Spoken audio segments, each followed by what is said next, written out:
The 54th floor of Sterling Global's Manhattan headquarters felt less like a workplace and more like a cathedral dedicated to the worship of old money. The air was thick with the scent of expensive sandalwood candles and the low, mechanical hum of high-end climate control.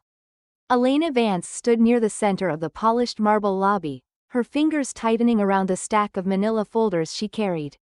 Her navy blazer was clean and pressed, but if one looked closely enough, they could see the slight fraying at the cuffs.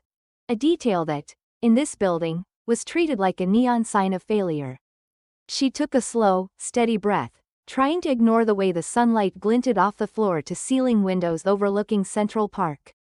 She wasn't here for the view, she was here to observe. The elevator doors slid open with a soft, melodic chime, and Sarah Huntington stepped out as if she were entering a battlefield she had already won. Sarah didn't walk, she marched, her designer stilettos clicking against the stone with the rhythmic precision of a ticking bomb. She was draped in a cream-colored silk dress that probably cost more than Elena's annual rent, her blonde hair pulled back into a ponytail so tight it seemed to sharpen her already predatory features. Sarah was deep into a phone call, her voice loud and entitled, echoing off the minimalist art on the walls. She wasn't looking where she was going because, in her world, it was everyone else's job to get out of her way. As Sarah neared the reception desk, she suddenly stopped dead in her tracks to check her reflection in a glass partition. Elena, caught in the flow of the hallway, didn't have time to pivot. Her shoulder brushed against Sarah's arm, a contact so light it wouldn't have bothered a normal person. But Sarah Huntington was not a normal person. She recoiled as if she had been touched by a hot iron, her phone nearly slipping from her manicured hand. The folders in Elena's arms shifted, and several papers fluttered to the pristine floor. Sarah's face contorted into a mask of pure, unadulterated disgust. She didn't look at Elena's face, she looked at her shoes, then her faded blazer, and finally her skin. A slow, condescending sneer curled her lips.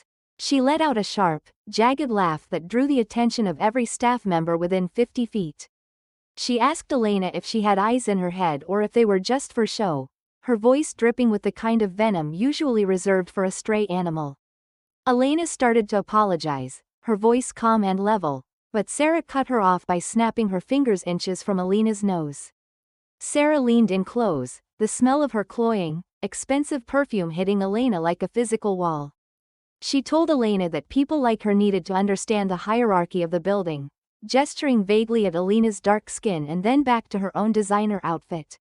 Sarah sighed dramatically, turning to the surrounding employees and asking aloud how the diversity quota hires were getting worse every year.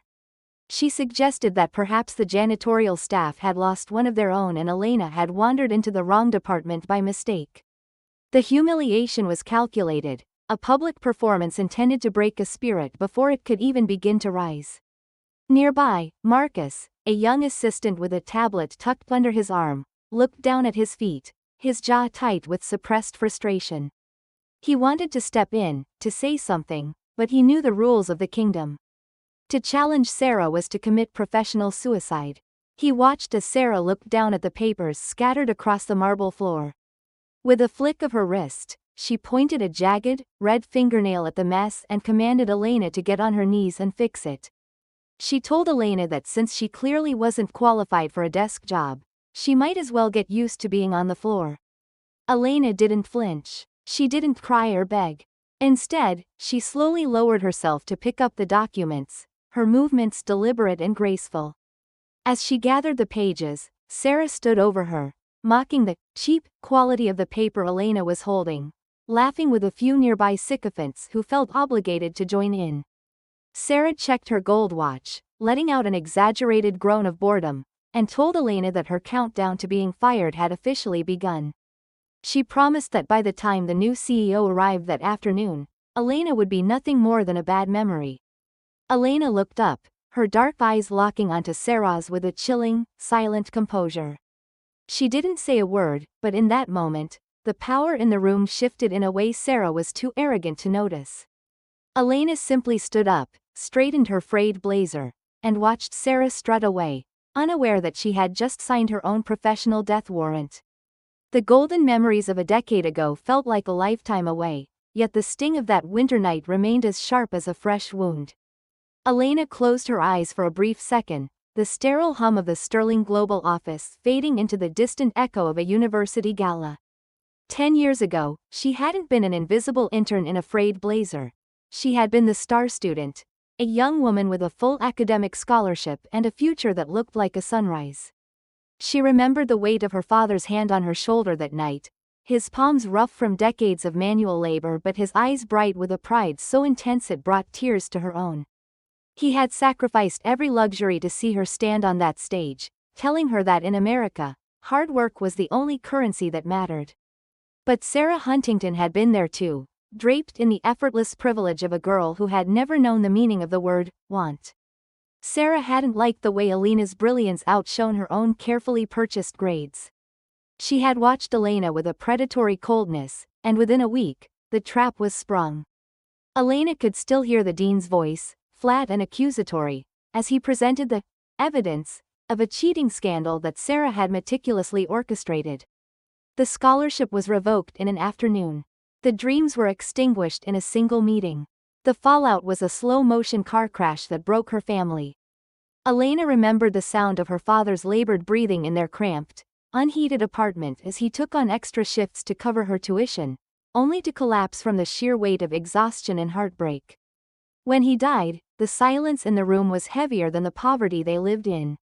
Standing at his grave under a gray, drizzling sky, Elena had clutched a handful of cold earth and made a vow that scorched her throat. She promised him that the name Vance wouldn't end in a pauper's grave. She would rebuild, she would rise, and she would find a way to take back the dignity that Sarah Huntington had stolen for sport. The years that followed were a blur of grit and sleepless nights in London. She had worked 3 jobs while teaching herself the complexities of the tech market, eventually building a software empire under a ghost persona that no one could trace back to the disgraced girl from the scholarship dinner. She became a billionaire who avoided the spotlight, a phantom of the financial world waiting for the perfect moment to strike. That moment arrived when she learned that Sterling Global, the Huntington family's crown jewel, was hemorrhaging money and desperately seeking an anonymous savior. Returning to the present, Elena opened her eyes and looked down at the tiny, cluttered intern desk she had been assigned. It was a calculated humility, a way to see the true face of the company she was about to own. She reached into her drawer and touched a small, framed photo of her father, his smile frozen in a time before the world broke him. The moment of peace was shattered by a sharp, jarring noise. Sarah Huntington walked past, her silk dress rustling like a snake in the grass, and with a casual, bored motion, she kicked Elena's metal trash can over. Scraps of paper and old coffee cups spilled across the floor, staining Elena's shoes. Sarah didn't even stop walking. She just tossed a comment over her shoulder about how interns were supposed to keep their workspaces tidy, her voice full of that same entitled arrogance that had destroyed Elena's life a decade ago. At a nearby desk, Mrs. Gable, a board member with pearls tight around her neck and an expression of permanent disapproval, watched the interaction with a thin, cruel smile. She leaned over and told Sarah that some people simply weren't raised with a sense of order, her eyes lingering on Elena with a deep-seated prejudice that needed no explanation. Elena didn't argue. She didn't lash out. She simply knelt to clean the mess, her mind already moving 3 steps ahead. Sarah Huntington had no idea that the cockroach she was trying to crush was the only person with the power to save her from the bankruptcy she so richly deserved. Elena whispered her father's name under her breath, a silent promise that the debt was finally about to be collected. The tension in the Sterling Global office had reached a fever pitch by Tuesday morning, the air vibrating with the kind of static that precedes a devastating lightning strike. Sarah Huntington paced the length of the executive floor like a caged predator, her sharp heels digging into the plush carpet. She had a problem, a missing financial ledger that could expose her recent adjustments to the corporate accounts, and she needed a scapegoat. Her eyes landed on Elena, who was quietly organizing a stack of mail at the edge of the bullpen. A cruel, decisive light sparked in Sarah's gaze. It was time to kill 2 birds with 1 stone. Cover her tracks and rid herself of the woman whose quiet dignity felt like a constant insult to her presence. Without warning, Sarah lunged toward Elena's desk, her voice exploding in a shriek that halted every conversation in the room. She accused Elena of being a common thief, screaming that she had seen Elena sneaking out of the restricted archives with proprietary trade secrets. The accusation was so absurd, so blatantly fabricated, that the room fell into a deathly silence. Sarah didn't stop there. She began grabbing Elena's personal bag, dumping its contents onto the desk for everyone to see. A cheap lipstick, a bus pass, and a crumpled sandwich wrapper spilled out, pathetic symbols of a life Sarah viewed as subhuman. She threw the empty bag at Elena's chest and demanded to know who Elena was working for, which competitor had paid a diversity hire to infiltrate her father's company. The injustice of the moment felt like a physical weight. Elena stood perfectly still, her hands resting flat on the desk, her face a mask of calm amidst the storm of Sarah's rage. She tried to speak, to point out that she didn't even have the security clearance to enter the archives, but Sarah wouldn't allow a single word of defense. Sarah leaned over the desk until they were inches apart, her breath hot and smelling of bitter espresso. She hissed that she knew exactly what kind of person Elena was. A social climber, a parasite looking for a handout, a girl who thought she could bypass the hard work of the elite by stealing their secrets. The humiliation deepened when Mrs. Gable, the elder board member, stepped out of her office with her phone already pressed to her ear. Without asking for a single detail, she informed the police that they had a trespasser and a thief in custody. She looked at Elena with a cold, detached pity, telling the room that this was exactly what happened when you tried to be charitable to people who didn't share their cultural values. The staff members huddled together, a sea of downcast eyes and hushed whispers. Some looked away in shame, but no one stepped forward. The fear of Sarah's influence was a gag in every mouth. Amidst the abandonment, there was one silent witness. Marcus stood by the break room door, his knuckles white as he gripped his tablet. He had seen Sarah enter the archives herself late last night. He had seen her hide the files in her own private safe. His heart hammered against his ribs, a frantic rhythm of morality battling against survival. He looked at Elena, expecting to see tears or a breakdown, but what he saw instead was a steady, unbreakable resolve. Elena caught his eye for a split second and gave a nearly imperceptible shake of her head. She was telling him to stay quiet. She was telling him that she had this under control. The police arrived within minutes, their heavy boots clashing against the elegant aesthetic of the office. Sarah put on a performance worthy of an Oscar, clutching her chest and claiming she felt unsafe in Elena's presence. She demanded they cuff Elena immediately, loud enough for the entire floor to hear. As the officers moved in, Sarah grabbed a red pen from Elena's desk and scribbled the word terminated in jagged, angry letters across Elena's employment file, throwing the paper at her feet like it was trash. She told Elena that she was banned from the building for life and that she would make sure Elena never worked so much as a cash register in this city again. Elena allowed the officers to lead her toward the elevators. The office was a gauntlet of judgment, with Sarah and Mrs. Gable standing at the end of it, wearing identical expressions of smug victory. As the elevator doors began to close, Sarah shouted one last insult, telling Elena to go back to the gutter where she belonged. But as the metal doors slid shut, the mask of the victim finally dropped from Elena's face. She didn't look like a fired intern. She looked like a general who had just watched her enemy walk straight into a minefield.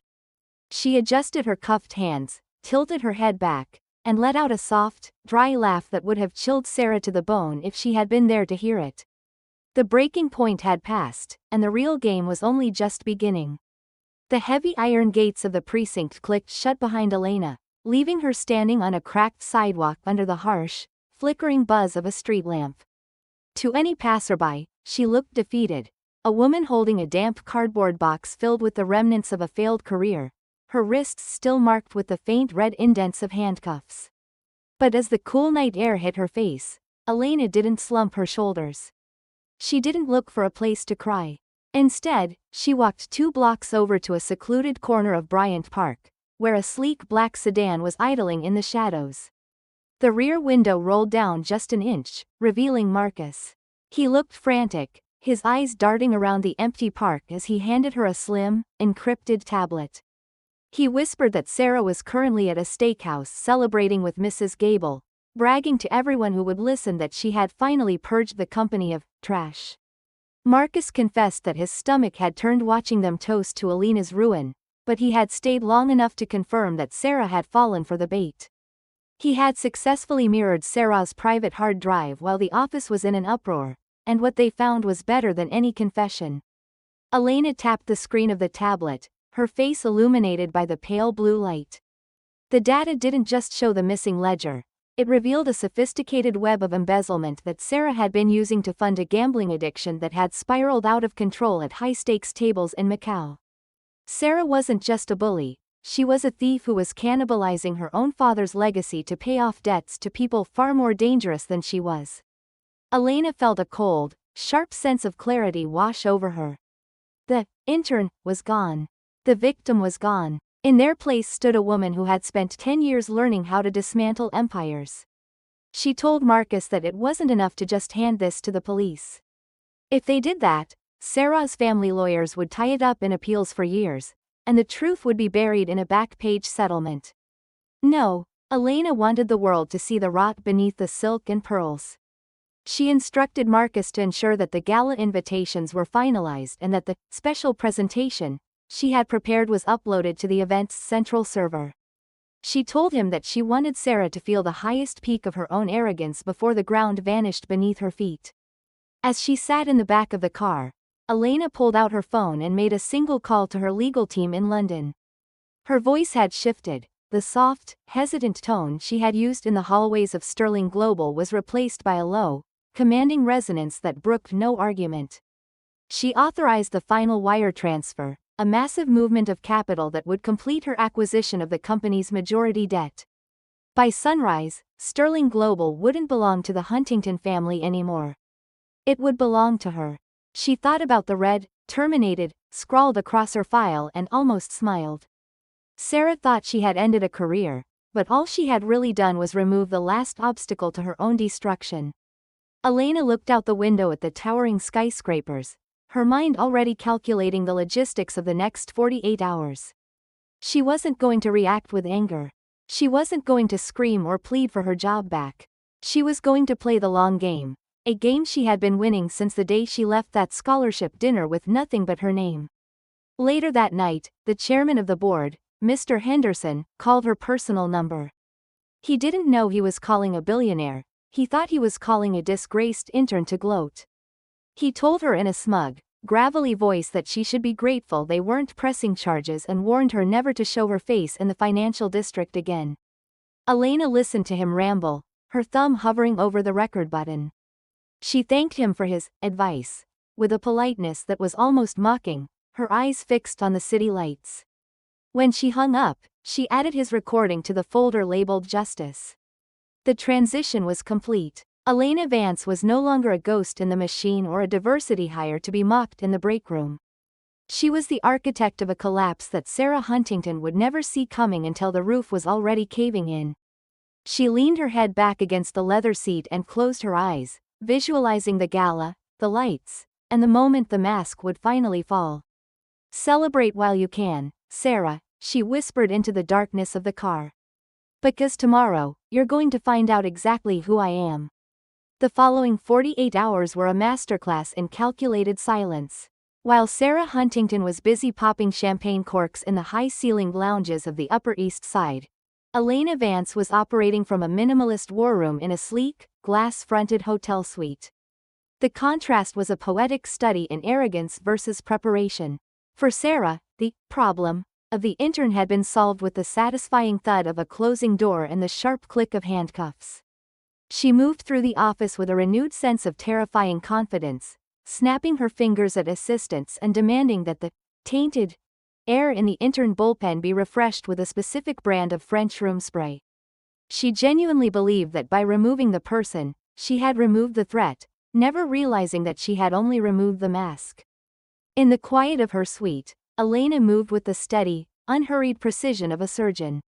The frantic energy of her youth, the days of counting pennies for a subway fare, had long since been forged into a cold, diamond-hard resolve. She sat at a wide oak table, surrounded by 3 laptops and a team of silent, high-stakes attorneys who communicated in whispers and nods. Every hour, a new document was signed. Every 2 hours, a secret acquisition of debt was finalized. She watched the scrolling ticker of Sterling Global's stock price with the detached focus of a predator watching its prey tire itself out. There was a profound, quiet dignity in her grind, a slow-burn justice that didn't need to scream to be felt. She wasn't just working, she was weaving a net so fine and so vast that Sarah wouldn't even feel the threads until she tried to move and found herself paralyzed. Meanwhile, back at the headquarters, the atmosphere was thick with toxic triumph. Sarah had called an impromptu meeting in the executive lounge, laughing as she recounted the look on that girl's face when the police arrived. She told the board members that the diversity experiment was officially over and that they could finally get back to the business of real excellence.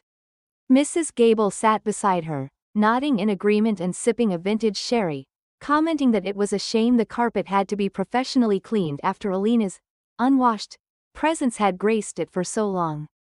They were so busy congratulating themselves on their victory that they failed to notice the subtle shift in the office's heartbeat. They didn't see Marcus quietly copying encrypted logs into a cloud server, or the way the security guards looked at their phones with confused expressions as their payroll signatures began to change to an unrecognizable holding company. Alina's preparation was invisible but absolute. She made a series of encrypted phone calls to the city's most influential news desks, promising them the scoop of the century at the upcoming Sterling Gala. She didn't give them names, she only gave them a time and a place. She spent an entire afternoon with a tailor, not for a simple dress, but for a suit of armor disguised as a gold silk gown. As she felt the cool, heavy fabric against her skin, she thought about her father's old, oil-stained work shirts and the way he used to stitch the holes himself to save a few dollars. The memory didn't make her sad anymore, it made her dangerous. She was no longer just the daughter of a broken man, she was the architect of a legacy he would have been proud of. As the sun began to set on the evening before the gala, Sarah Huntington stood on her balcony, looking out over the city she felt she owned. She sent a final, mocking text to a group chat of her socialite friends, laughing about how she had thrown out the trash, and was ready to welcome the mysterious new billionaire CEO the next night. She felt untouchable, wrapped in the warmth of her own delusion. Little did she know that blocks away, Elena Vance was closing her laptop with a soft, final click. The trap was set, the evidence was organized, and the trash was about to return to claim the entire house. Elena looked at her reflection in the darkened window, her eyes cold and ready. The silence was over. Tomorrow, the world would finally hear her voice. The grand ballroom of the Plaza Hotel was a shimmering cavern of excess, a sea of black tuxedos and silk gowns that smelled of aged scotch and $1,000 an ounce perfume. Crystal chandeliers hung like frozen explosions from the gilded ceiling, casting a sharp, unforgiving light on the faces of Manhattan's financial elite. Sarah Huntington stood at the center of a small, admiring circle, her cream-colored dress catching the light with every practiced toss of her head. She was in her element, the undisputed queen of the evening, holding a crystal flute of vintage Krug as if it were a scepter. She leaned into Mrs. Gable, whispering loud enough for the surrounding executives to hear about how much lighter the office felt now that they had cleared out the dead weight. Sarah's laughter was a sharp, jagged sound that cut through the soft swell of the string quartet, a sound of pure, unearned triumph. Every few minutes, Sarah would glance toward the grand entrance, her eyes sharp with anticipation. Tonight was the night Sterling Global would be saved by its mysterious new benefactor, and Sarah was convinced she was the one who would be standing at the right hand of power. She checked her diamond-encrusted watch, snapping her fingers at a passing waiter without even making eye contact, demanding another drink as if he were a piece of the furniture. When Mr. Henderson joined the group, puffing out his chest and complaining about the lack of quality help these days, Sarah chimed in with a sneer, joking that their former intern was probably sitting in a jail cell right now, finally wearing an outfit that matched her social standing. The cruelty was effortless, a casual sport played by people who believed their bank accounts made them immortal. Then, the heavy oak doors at the back of the ballroom swung open, and the room seemed to lose its breath. A woman stepped into the light, draped in a gown of liquid gold that moved like fire around her ankles. She wore a delicate, intricate Venetian mask that obscured the upper half of her face, but her presence was a physical force that demanded every eye in the room. She didn't walk so much as glide, her posture so regal and commanding that the crowd parted before her like the Red Sea. Sarah's grip tightened on her glass, a flicker of irritation crossing her face. She hated not being the most important person in the room, and this stranger was radiating a level of wealth and authority that Sarah could only dream of mimicking. The woman in gold walked straight toward the center of the room, heading directly for Sarah's inner circle. Mrs. Gable narrowed her eyes, leaning over to Sarah and whispering that the woman probably thought she was at a costume party. As the stranger approached, Sarah stepped forward, her chin tilted up in a practiced display of dominance. She asked the woman if she was lost, her tone dripping with a fake, sugary sweetness that was meant to be an insult. Sarah looked the stranger up and down, searching for a flaw, a stray hair, or a cheap accessory she could use to tear her down. She told the woman that this was a private event for the board of Sterling Global and suggested that perhaps she belonged at the lower-tier gala across town. The woman in the mask didn't flinch. She spoke in a voice that was low, resonant, and undeniably cultured, her accent a perfect blend of high society London and Manhattan power. She responded to Sarah's jab by making a cutting observation about Sterling Global's recent quarterly losses, her words so sharp and technically accurate that Mr. Henderson's jaw practically hit his chest. She moved closer to Sarah, the scent of her perfume, something rare and dark, overwhelming Sarah's cloying floral spray. The stranger leaned in and told Sarah that it was funny how those who shouted the loudest about excellence were usually the ones hiding the most debt. Sarah's face flushed a deep, angry crimson. She looked at the woman's masked face, a sense of nagging, terrifying familiarity beginning to claw at the back of her mind. She tried to laugh it off, turning to the board members and asking if they could believe the audacity of this intruder. She called for security, snapping her fingers once again, her voice rising into a shrill, panicked register. She told the woman she was going to have her escorted out and blacklisted from every club in the city. She screamed that the stranger had no idea who she was dealing with, that she was a Huntington, and that this company was her birthright. In the background, Marcus moved toward the tech booth, his face a mask of cold professionalism. He exchanged a final, knowing look with the woman in gold. The atmosphere in the ballroom grew heavy, the air feeling as though it were being sucked out of the room. Mr. Henderson took the stage, his voice trembling slightly as he announced that the moment they had all been waiting for had arrived. He called for the new majority owner and CEO of Sterling Global to step forward and address the guests. Sarah straightened her dress, a smug, expectant smile returning to her lips as she prepared to welcome her new partner. She looked at the stranger one last time, whispering that she should watch closely and learn what real power looked like. The woman in the gold dress simply tilted her head, her eyes flashing behind the mask with a lethal, satisfied light. The ballroom lights began to dim, and the massive digital screens behind the stage flickered to life. The audience fell into a hushed, expectant silence, but instead of a corporate logo or a vision statement, the screens remained black for 3 long, agonizing seconds. Sarah's smile began to falter, her eyes darting toward the tech booth as a low hum began to vibrate through the floorboards. The grand setup was complete. Every player was on the board, every camera was rolling, and the woman in the mask stood perfectly still in the center of the storm, waiting for the first crack of thunder that would bring Sarah's world crashing down around her feet. The digital screens didn't flicker with the corporate logo Sarah expected. Instead, they erupted with the grainy, high-definition clarity of security footage. The ballroom fell into a suffocating silence as the speakers boomed with a familiar, screeching voice. It was Sarah Huntington, her face twisted in a sneer on 60-foot monitors, screaming at a quiet girl in a frayed blazer. The audio was crystal clear. "A girl like you will never be anything more than a footnote in my success story. Get out." The room watched in horror as the screen showed Sarah intentionally tripping the intern and laughing as papers scattered across the floor.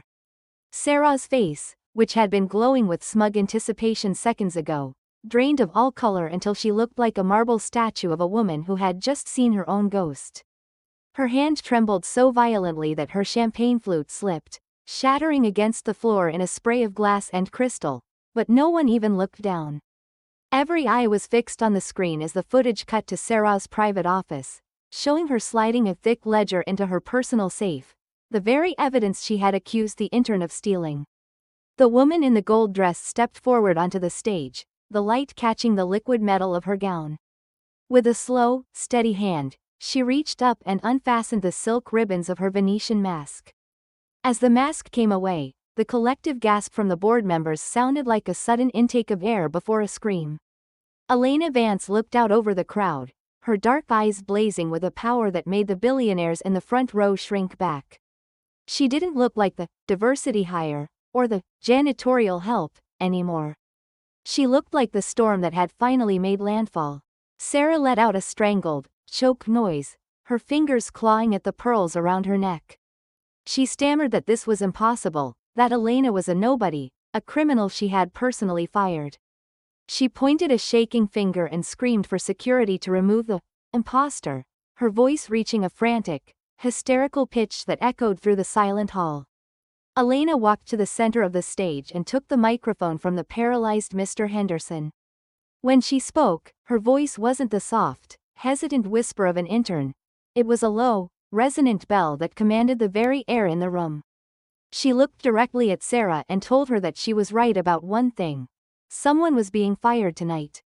Elena held up a slim, leather-bound folder and informed the room that as of 4 o'clock that afternoon, she had officially closed the deal to become the majority shareholder and sole owner of Sterling Global. The gasps were louder this time, a wave of shock rippling through the elite. Elena turned to the board and announced that because of the systemic prejudice and gross financial negligence she had witnessed firsthand, every member of the current executive team was being terminated, effective immediately, for cause. The room erupted into chaos as Elena signaled to the back of the hall. The heavy oak doors swung open, but it wasn't the hotel security who walked in. It was a team of federal agents, their windbreakers marked with gold letters that sent a fresh wave of terror through the room. Elena didn't look away from Sarah, who had collapsed onto a nearby chair, her breathing coming in ragged, shallow gasps. Elena leaned into the microphone, her voice dropping to a cold, lethal whisper that traveled to every corner of the ballroom. She told Sarah that for 10 years, Sarah had used her power to crush anyone she deemed lesser, but tonight, she was going to learn that the trash she tried to throw away was actually the owner of the landfill. Elena revealed the final piece of the trap, the evidence of Sarah's multi-million-dollar embezzlement and the gambling debts she had tried to hide by framing her employees. Mrs. Gable tried to stand, her face a mask of indignation, but Elena shut her down with a single look, informing her that the police were currently at her estate with a search warrant for her co-conspiracy records. The satisfaction of the moment was palpable, a heavy, righteous weight that seemed to press the arrogance right out of the room. Sarah began to wail, a high-pitched, pathetic sound of a woman who had realized her golden life had just turned to lead. She tried to crawl toward the stage, begging Elena for a second chance, claiming she hadn't known who Elena really was. Elena looked down at the woman who had once made her pick up papers on her knees. She didn't feel anger anymore, she felt a cold, distant pity. She told Sarah that the problem wasn't that she didn't know who Elena was. The problem was that she didn't know how to treat a human being. Elena gave a sharp nod to the lead officer, and the sound of metal handcuffs clicking shut over Sarah's manicured wrists was the most satisfying sound Elena had ever heard. As the fallen heiress was led out in front of the world's cameras, sobbing and hiding her face, Elena stood tall under the spotlights. The mic drop wasn't a word. It was the sight of a predator finally realizing she had spent her life bullying the person who now held her cage key. Elena turned her back on the chaos, her heart finally light, as the legacy of her father was restored in the very room where they had tried to bury it. The dust from the explosion at the Plaza Hotel took weeks to settle, but the fallout was permanent. Sarah Huntington's face, once the pride of Manhattan's social registers, became a permanent fixture on the nightly news, framed by the cold steel of a courthouse entrance. She was stripped of her titles, her penthouse, and her dignity, eventually sentenced to years in a federal facility for embezzlement and fraud. Mrs. Gable and Mr. Henderson didn't fare much better. Their reputations were incinerated in the fire of public opinion, their names becoming synonymous with the very elitism and prejudice the modern world was no longer willing to tolerate. Inside the halls of the newly renamed Vance International, the atmosphere had undergone a radical transformation. The heavy, suffocating scent of cloying perfume and arrogance had been replaced by a sense of genuine purpose. Alina's first act as CEO wasn't to buy a private jet or a mansion, but to promote Marcus to vice president of operations, ensuring that the man who chose morality over comfort was rewarded with the power to make real change. She also established the Arthur Vance Scholarship Fund, a multi-million-dollar foundation designed to find students like her younger self, the brilliant, the sidelined, and the broken, and give them the armor of an education that no bully could ever strip away. 6 months after the trial, Alina decided to pay a visit to the woman who had tried to destroy her. The prison visiting room was a stark, gray box that smelled of industrial floor cleaner and desperation. Sarah sat behind the plexiglass, her skin sallow and her designer hair replaced by a jagged, uneven cut. She looked at Alina with hollow eyes, her voice a mere shadow of the screeching entitlement it once held. Alina didn't go there to gloat or to scream. She simply placed a book on ethics and a small, framed photo of her father on the ledge. She told Sarah that she hoped one day, Sarah would understand that her wealth hadn't been her power, it had been her prison. Alina walked away from the facility not with the weight of a grudge, but with the lightness of a woman who had finally closed a chapter that had been open for far too long. 5 years later, the world was a different place. Alina stood at the window of her office, watching the sunset paint the Manhattan skyline in shades of deep violet and gold. She was no longer just a billionaire, she was a symbol of ethical leadership. Her phone buzzed with a notification, a news update about a small cafe in a forgotten corner of the city. She decided to go there personally, driven by a strange, intuitive pull. When she entered the cramped, greasy Spoon Diner, the bell above the door chimed a weary greeting. There, behind the counter, stood a woman with gray-streaked hair and hands roughened by dishwater. It was Sarah. She was wearing a stained apron, her eyes downcast as she scrubbed a counter with a robotic, defeated rhythm. Sarah looked up, and for a heartbeat, time stood still. She recognized the woman in the impeccable charcoal suit, the woman who radiated the kind of quiet authority that Sarah had never truly possessed. Sarah's lip trembled, and she looked away, waiting for the mockery, the insult, or the "I told you so." But Alina didn't say a word. She sat at the counter, ordered a black coffee, and watched as the former heiress fumbled with the machine. When the bill came, it was only $5. Alina reached into her wallet, pulled out a stack of $100 bills totaling $1,000, and tucked them under the edge of her saucer. As she stood to leave, she caught Sarah's reflection in the grimy mirror behind the bar. Alina gave a single, respectful nod, not to the villain Sarah had been, but to the human being she was forced to become. Outside, the air was crisp and clean. Alina's young daughter, a bright-eyed girl named Maya, was waiting in the car, her nose pressed against the glass.